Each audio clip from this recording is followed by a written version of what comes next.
पैसा काहे के देत रहे भाई? रो किलो मुंहवा तो पतल गिलास लेके के होई। हां पूरी बनावे के होई। अरे तोहनियो गजब के थी जेकरा में बजावत लोग करे पतल के मुंहवा तो पतल गिलास तो का करबो प्यार बहुत बहुत बाबूसाद नहीं का बोला बबुआ खेला के बात बबुआ जो सदी गीत गाने साफ सब भैया आइया तो सदी जमाना के भी अपना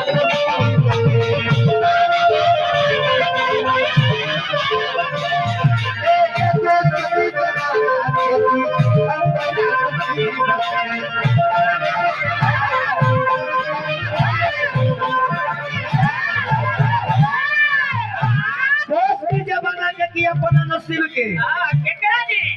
कि समुद्र रहलो ना तू काल के करी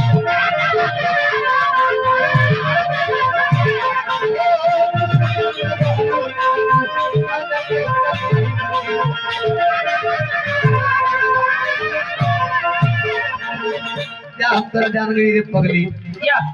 तेरा जान गई हां तू कोट मार मारू रोवाला सच समझना रोवाला सच समझना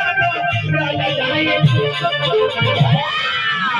क्यों मत रो जान अरे मत रो जान अरे निकल जाए